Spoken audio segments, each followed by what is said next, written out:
Hey everyone, welcome back to my channel studies fair. I hope आप सब अच्छे होंगे। इंडियन पॉलिटी की सीरीज़ में हमारा आज का टॉपिक है prime minister and council of ministers. तो ये हमारी यूनियन एग्जीक्यूटिव का पार्ट होते हैं जो कि हमारे कॉन्स्टिट्यूशन के पार्ट 5 में मेंशन किए गए हैं। तो कॉन्स्टिट्यूशन के अकॉर्डिंग हमारी नेशन के 2 हेड होते हैं, एक प्रेसिडेंट और एक प्राइम मिनिस्टर। जो प्रेसिडेंट होते हैं उनको हेड ऑफ द स्टेट बोला जाता है, यानी वो नॉमिनल एग्जीक्यूटिव हेड होते हैं। नॉमिनल का मतलब है सिर्फ नाम के लिए हेड होते हैं, यानी हमारी नेशन के जितने भी एग्जीक्यूटिव एक्शंस होते हैं वो प्रेसिडेंट के नाम पे लिए जाते हैं और इन्हीं को डी ज़ूरे अथॉरिटी भी बोला जाता है। जो प्राइम मिनिस्टर होते हैं वो हमारी गवर्नमेंट के हेड होते हैं, इनको रियल एग्जीक्यूटिव हेड बोला जाता है। यानी जो रियल हेड होते हैं हमारी नेशन के वो प्राइम मिनिस्टर होते हैं और इनको डी फैक्टो अथॉरिटी बोला जाता है। हमारे आर्टिकल 75 में कहा गया है कि prime minister shall be appointed by president, कि जो प्राइम मिनिस्टर हैं वो प्रेसिडेंट के द्वारा अपॉइंट किए जाने चाहिए। In accordance with the convention of the parliamentary form of government.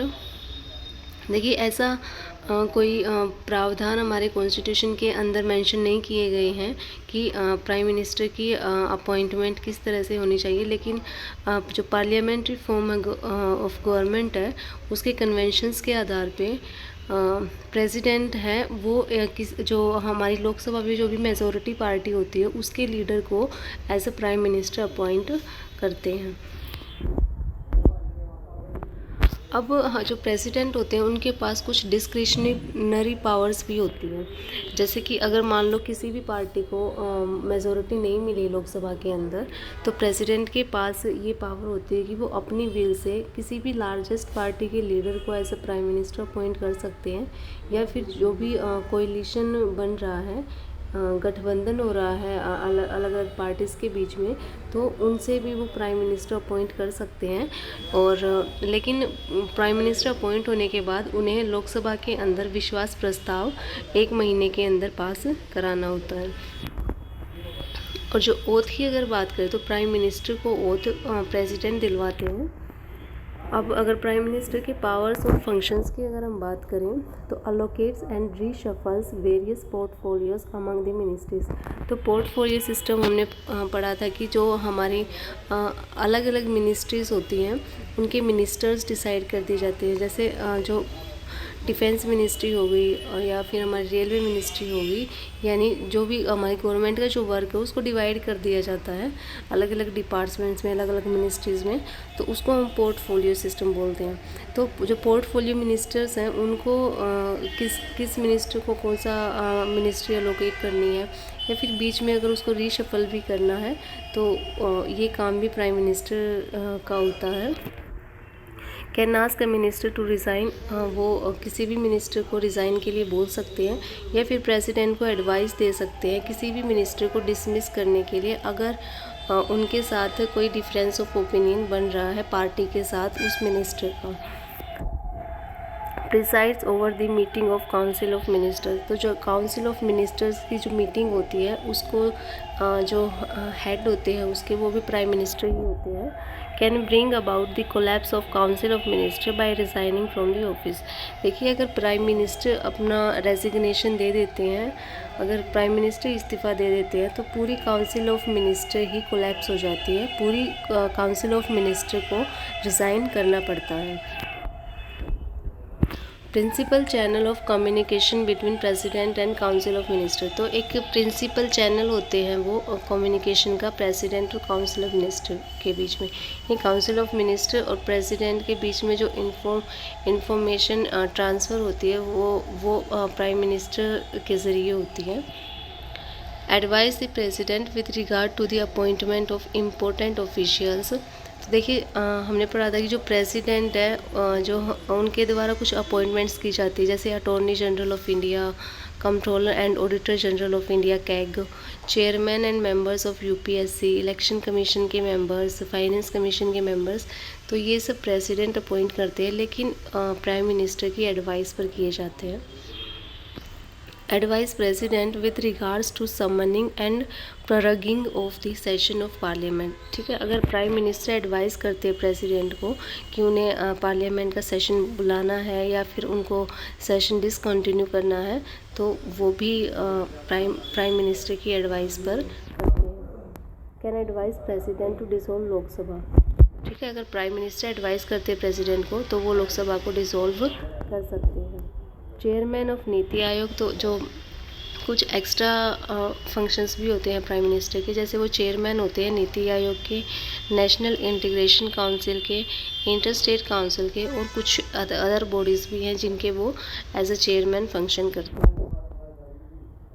Council of minister, इसमें जो हमारा आर्टिकल 74 है हमारे कॉन्स्टिट्यूशन का, उसमें मेंशन किया गया है कि एक काउंसिल ऑफ मिनिस्टर्स होनी चाहिए जो प्रेसिडेंट को एडवाइस करे, उनको असिस्ट करे। There shall be a council of ministers with the prime minister at the head to aid and advise president. तो क्या कहा गया आर्टिकल 74 में कि एक काउंसिल ऑफ मिनिस्टर्स होनी चाहिए जिसके हेड प्राइम मिनिस्टर होंगे और उसका काम होगा प्रेसिडेंट को एडवाइस करना, जितने भी पॉलिटिकल इकोनॉमिकल मैटर्स है उनसे रिलेटेड जो एडवाइस होगी वो काउंसिल ऑफ मिनिस्टर प्रेसिडेंट को देंगे। जो एडवाइस मिनिस्टर्स देते हैं प्रेसिडेंट को, उसको किसी भी कोर्ट के अंदर चैलेंज नहीं किया जा सकता, उस पर इंक्वायरी नहीं बिठाई जा सकती। आर्टिकल 75 में कुछ और प्रोविज़न्स दिए गए हैं मिनिस्टर्स से रिलेटेड, जो काउंसिल ऑफ मिनिस्टर्स होते हैं उनसे रिलेटेड दूसरे प्रोविज़न्स दिए गए, जैसे क्या क्या उनके सैलरीज, अलाउंसेस, प्रिविलेजेस, उनकी ड्यूटीज़, वो सब आर्टिकल 75 के अंदर मेंशन की गई है। Other ministers are also appointed by president on the advice of PM. तो हमने पढ़ा था कि जो प्राइम मिनिस्टर है वो प्रेसिडेंट के द्वारा अपॉइंट किए जाते हैं, लेकिन जो काउंसिल ऑफ मिनिस्टर्स है वो भी प्रेसिडेंट के द्वारा ही अपॉइंट किए जाते हैं, लेकिन पीएम की एडवाइस पर। तो अब अगर कंपोजिशन, अगर इसके अगर साइज़ की बात करें हम, जो काउंसिल ऑफ मिनिस्टर में कितने मेंबर्स हो सकते हैं, तो टोटल नंबर ऑफ मिनिस्टर और इसमें पीएम भी इंक्लूड होते हैं। तो काउंसिल ऑफ मिनिस्टर की जो स्ट्रेंथ है वो टोटल स्ट्रेंथ के 15% से ज़्यादा नहीं होनी चाहिए। मान लो जो अगर लोकसभा की अगर टोटल स्ट्रेंथ अगर 550 है, तो उसके 15% members he council of minister में होने चाहिए, और इसमें पीएम भी इंक्लूड होते हैं।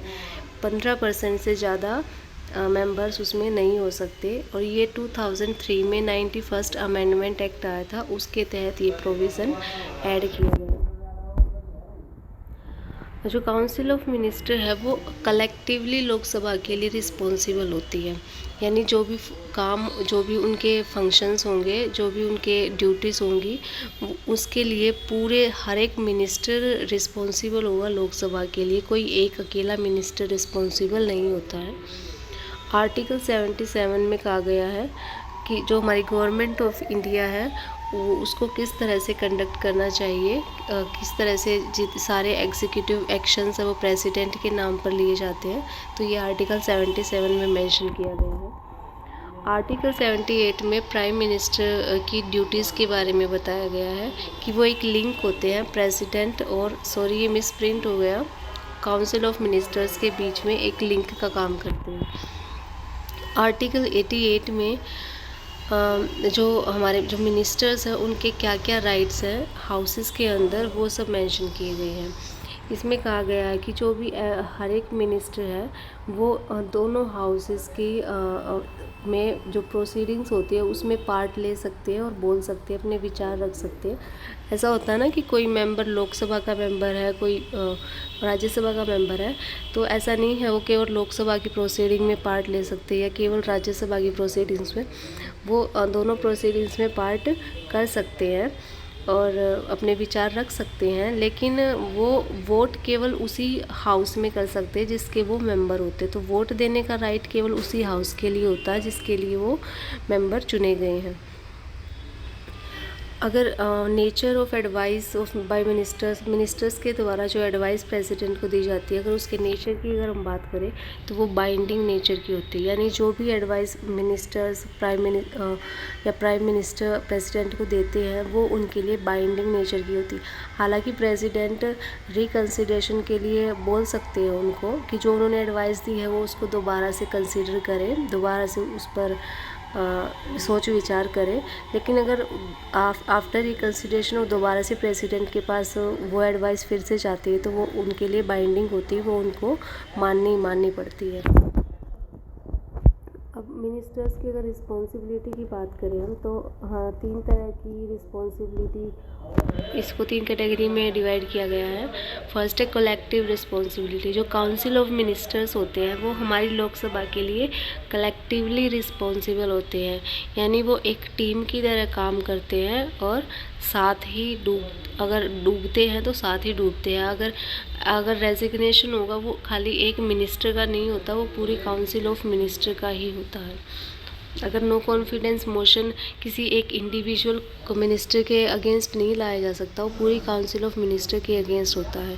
जैसे कि हमने पढ़ा था कि अगर पीएम रिज़ाइन करते हैं तो पूरी काउंसिल ऑफ मिनिस्टर को रिज़ाइन करना पड़ता है। तो ये कलेक्टिवली रिस्पॉन्सिबल होते हैं लोकसभा के लिए, अपने काम के लिए। अब कुछ इंडिविजुअल रिस्पॉन्सिबिलिटी भी होती है मिनिस्टर्स की कि प्रेसिडेंट चाहे तो किसी एक मिनिस्टर को हटा भी सकते हैं काउंसिल ऑफ मिनिस्टर से, चाहे भले ही मतलब लोकसभा में काउंसिल ऑफ मिनिस्टर को पूरा कॉन्फिडेंस मिला हुआ है, लेकिन फिर भी प्रेसिडेंट उसको हटा सकते हैं, और अगर ऐसा एडवाइस उनको प्राइम मिनिस्टर देते हैं तो। No legal responsibility.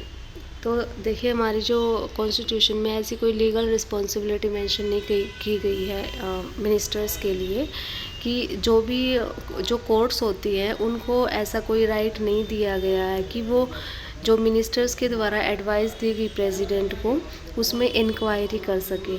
तो मिनिस्टर्स की कोई लीगल रिस्पॉन्सिबिलिटी नहीं होती है अपने डिसीजंस को लेकर।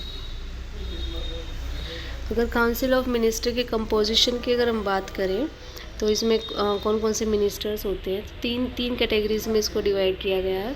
फर्स्ट जो कैटेगरी उसमें आते हैं कैबिनेट मिनिस्टर्स। जो कैबिनेट मिनिस्टर्स होते हैं ये इम्पोर्टेंट मिनिस्ट्रीज़ के हेड होते हैं, यानी जो इम्पोर्टेंट डिपार्टमेंट इम्पोर्टेंट मिनिस्ट्रीज़ हैं जैसे कि home ministry, defence ministry, finance ministry, external affair ministry, तो ये सब इम्पोर्टेंट मिनिस्ट्रीज़ के जो मिनिस्टर होते हैं वो कैबिनेट का पार्ट होते हैं। ये कैबिनेट मीटिंग को अटेंड भी करते हैं और पॉलिसीज़ को डिसाइड करने में एक इम्पोर्टेंट रोल प्ले करते हैं। अब सेकंड जो कैटेगरी है उसमें आते हैं मिनिस्टर्स ऑफ स्टेट। इनको इंडिपेंडेंट चार्ज भी दिया जा सकता है या फिर कैबिनेट मिनिस्ट्रीज़ के साथ अटैच भी किया जा सकता है इनको। तो ये कैबिनेट का पार्ट नहीं होते हैं और ये कैबिनेट की मीटिंग्स में पार्टिसिपेट कर भी नहीं सकते हैं। अगर इनको स्पेशली इनवाइट किया गया है तो ही ये कैबिनेट मीटिंग्स में जा सकते हैं, अदरवाइज़ नहीं अटेंड कर सकते ये कैबिनेट मीटिंग्स। जो थर्ड कैटेगरी है वो है डिप्यूटी मिनिस्टर्स। ये इनको इंडिपेंडेंट चार्ज नहीं दिया जाता किसी भी डिपार्टमेंट का, इनको कैबिनेट मिनिस्टर या मिनिस्टर ऑफ स्टेट्स के साथ मिलकर काम करना होता है और उनको असिस्ट करना होता है। तो thank you for watching video, और अगर आप लोगों को पसंद आए तो प्लीज़ इसको शेयर करें, सब्सक्राइब करें चैनल को, एंड आई होप वीडियो काफ़ी हेल्पफुल रहेगी आपके कॉम्पिटिटिव एग्ज़ाम्स की प्रिपरेशन करने के लिए। तो मिलते हैं नेक्स्ट वीडियो।